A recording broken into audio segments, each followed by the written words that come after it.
नमस्कार विद्यार्थी मित्रांनो, MPSC ऐकून तुम्हा सर्वांचं हार्दिक स्वागत. मित्रांनो, रंजन कोळंबे सरांचे जे भारतीय अर्थव्यवस्था पुस्तक आहे, परीक्षेच्या दृष्टीने खूप महत्त्वपूर्ण आहे आणि यावर डायरेक्ट क्वेश्चन विचारले जातात. या पुस्तकाचे आपण रिव्हिजनचे व्हिडिओ बनवतोय. त्यातला हा 5वा व्हिडिओ आहे रिव्हिजनचा. टॉपिकचं नाव आहे शाश्वत विकास किंवा चॅप्टरचं नाव आहे शाश्वत विकास म्हणून. इंग्लिशमध्ये त्याला सस्टेनेबल डेव्हलपमेंट म्हणलं जातं. तर आपण पूर्ण रिव्हिजन पाहूया संदर्भात. तर सध्या आंतरराष्ट्रीय विकास परिषदा व कार्यक्रमामध्ये शाश्वत विकास ही संकल्पना एक सर्वात महत्त्वाचा राजकीय शब्दप्रयोग बनला आहे. ही एक बहुआयामी संकल्पना असून तिला चिरकालीन विकास व टिकाऊ विकास सुद्धा समजलं जातं. आता शाश्वत विकासावर तुम्ही पाहिलं असेल प्रिव्हियस इयर क्वेश्चनमध्ये, तर तुम्हाला क्वेश्चन डायरेक्ट पाहायला भेटतात. त्याच्यामुळे परीक्षेच्या दृष्टीने हा टॉपिक किंवा हा चॅप्टर खूप महत्त्वपूर्ण आहे. आता शाश्वत विकासाला दुसरं एक नाव आहे चिरकालीन विकास आणि टिकाऊ विकास म्हणून.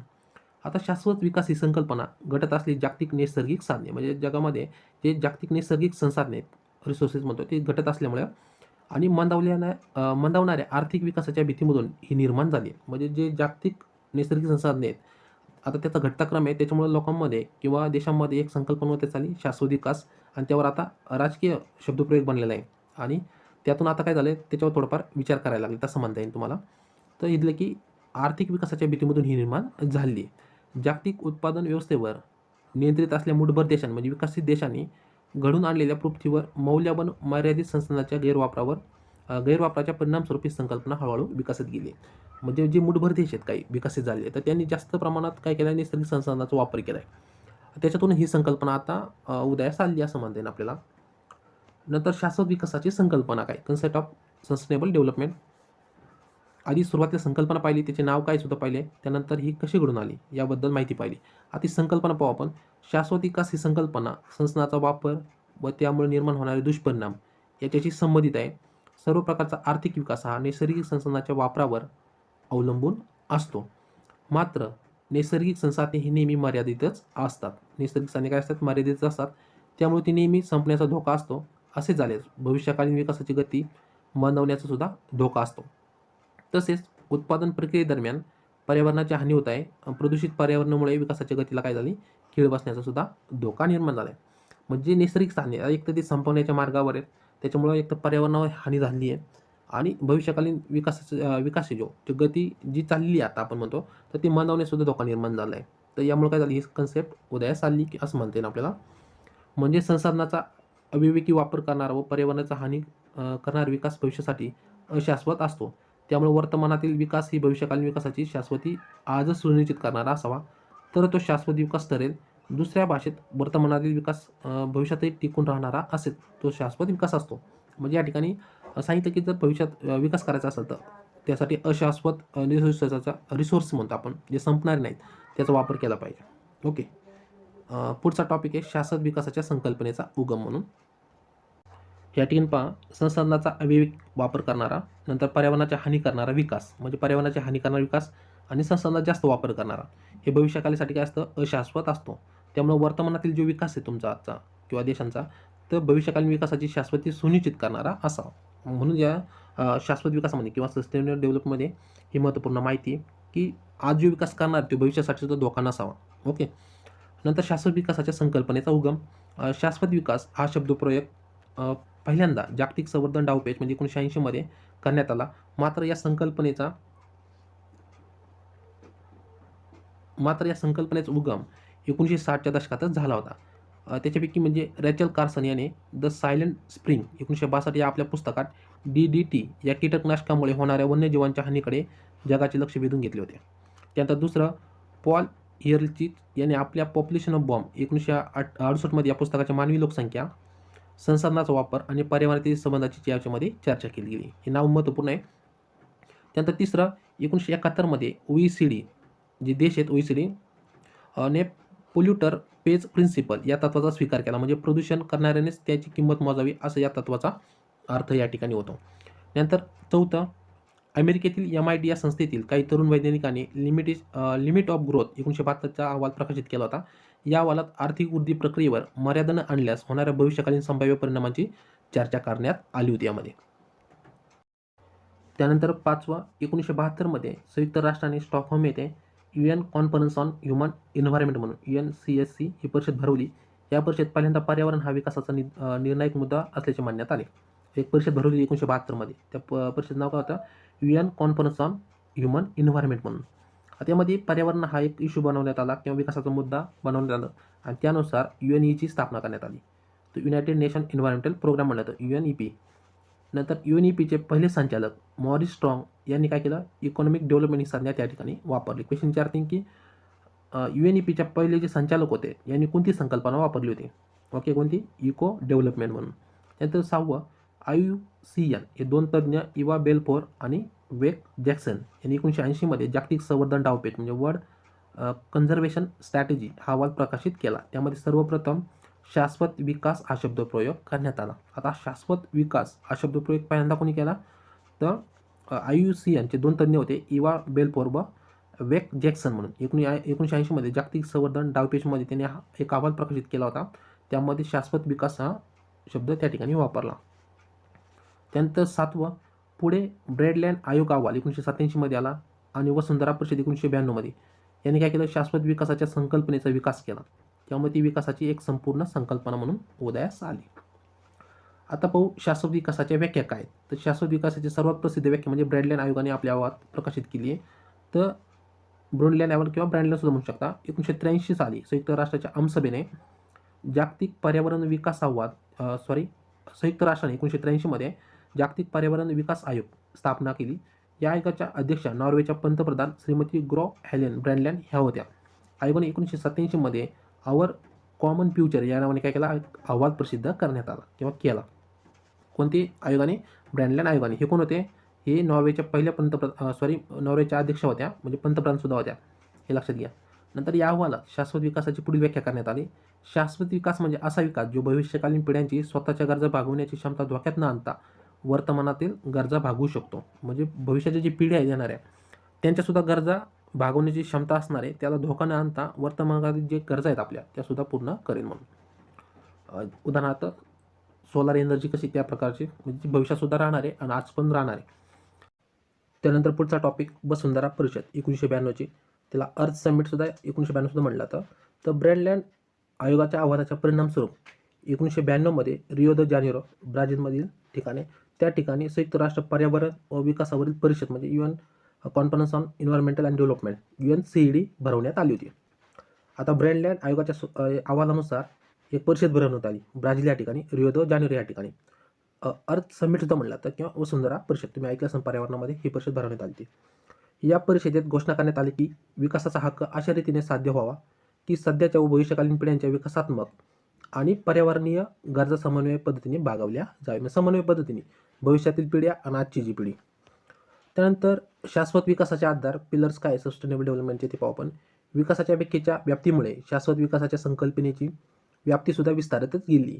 आज शाश्वत विकासाची संकल्पना केवळ पर्यावरणीय मुद्द्याशी संबंधित नाही, तर कमी होणारी नैसर्गिक संसाधने व वेगाने होणाऱ्या पर्यावरणीय ऱ्हासातून ही संकल्पना निर्माण झाली.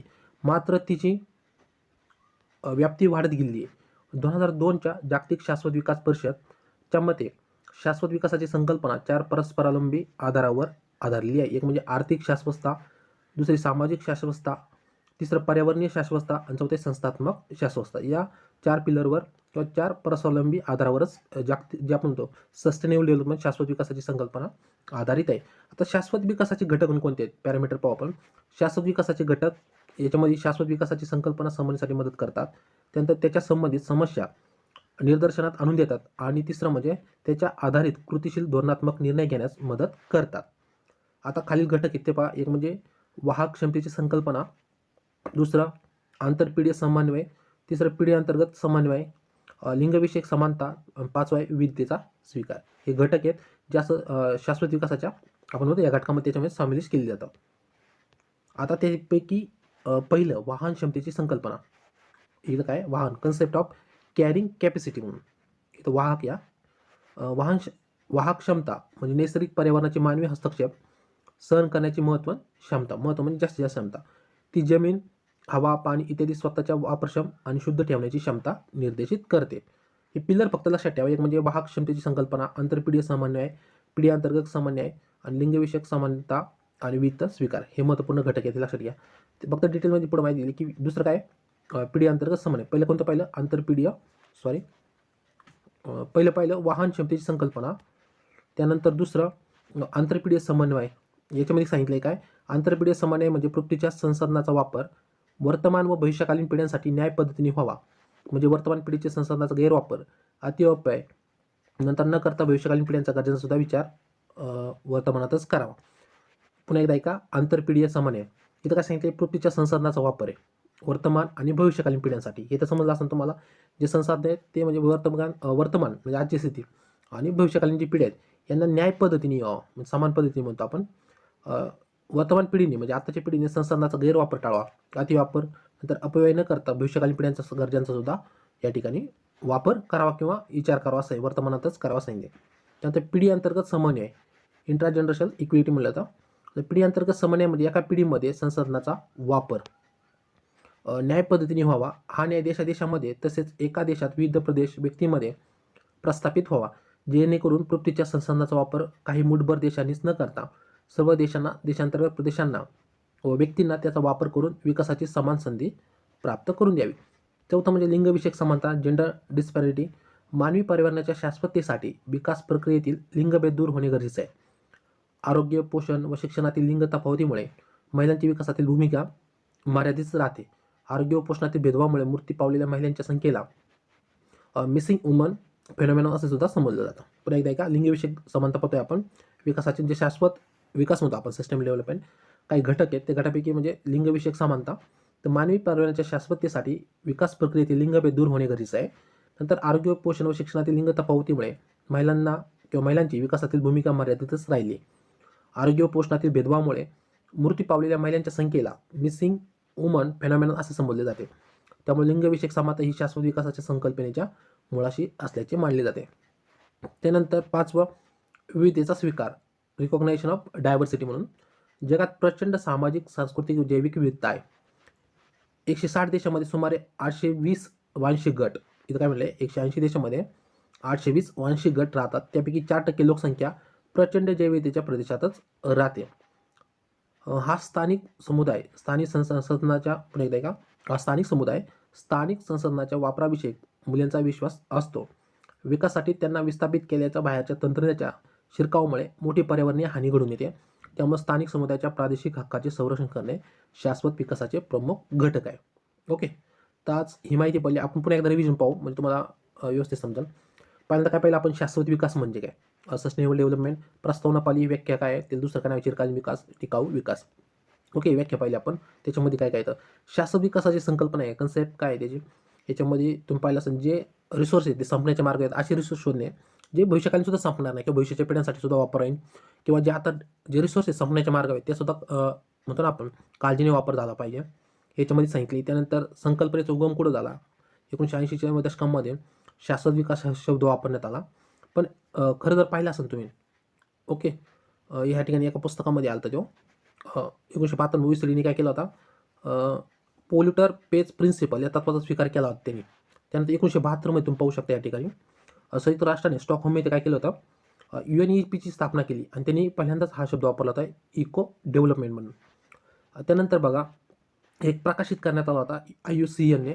ते 2 तज्ज्ञ होते, एक इवा बेल्फोर आणि वेक जॅक्सन म्हणून. 1980च्या दशकामध्ये जागतिक संवर्धन डावपेच म्हणून हा त्यांनी अहवाल प्रकाशित केला होता. त्याच्यामध्ये सर्वप्रथम शाश्वत विकास हा शब्द प्रयोग करण्यात आला. जर क्वेश्चन विचारला शाश्वत विकास हा शब्द प्रथम कुठे वापरण्यात आला किंवा मोठ्या प्रमाणावर कोणत्या ठिकाणी वापरण्यात आला, कुठं, IUCNचे 2 तज्ज्ञ होते, एक म्हणजे इवा बेल्फोर आणि वेक जॅक्सन यांनी एक वर्ल्ड कन्झर्वेशन स्ट्रॅटेजी नावाचा अहवाल प्रकाशित केला होता. IUN म्हणल्यास मोठी संस्था सहजिकीचे, त्यांनी जो अहवाल प्रकाशित केला आहे वर्ल्ड कन्झर्वेशन स्ट्रॅटेजी म्हणून, त्याच्यामध्ये शाश्वत विकास हा वापरण्यात आला. त्याच्यामुळे सहजिक त्याला मोठं स्थान प्राप्त झालं असून. त्यानंतर बघा, याच्यावरच ब्रँडलँड आयोग स्थापन करण्यात आला. त्यानुसार त्यांचा एक अहवाल आला होता. त्यानुसार अर्थ समिट भरवली ती आपण पाहिली, वसुंधरा परिषद 1992 त्याच्यामध्ये सुद्धा हा वापर करण्यात आला. त्यानंतर आपण पाहिले शाश्वत विकासाचे आधार कोणते, ओके, हे तर सर्वांना माहीत असेल. त्यानंतर प्रमुख घटक सुद्धा पाहिले, हे 5 घटक आपण पाहिले आणि याच्याबद्दलची माहिती या टॉपिकमध्ये पाहिली. याच्या बाहेर काही क्वेश्चन पडत नाही. इकॉनॉमिकच्या दृष्टीने ही जी माहिती किंवा हा आपण जो आज व्हिडिओ पाहिला तो खूप सफिशियंट आहे. याच्या बाहेर काय तुम्हाला क्वेश्चन जाणार नाही. ओके, तर मित्रांनो, आज आपण पार्ट 5 पाहिला, म्हणजे रंजन कोळंबे सरांचं पुस्तक आहे भारतीय अर्थव्यवस्था म्हणून. हा पार्ट 5 तुम्हाला कसा वाटतो कमेंट करून सांगा. व्हिडिओला नक्की लाईक करून जा. चॅनलला सबस्क्राईब केलं असेल तर चॅनलला नक्की सबस्क्राईब करा. तुमच्या प्रतिक्रिया नक्कीच कमेंट बॉक्समध्ये कळवा. थँक्यू.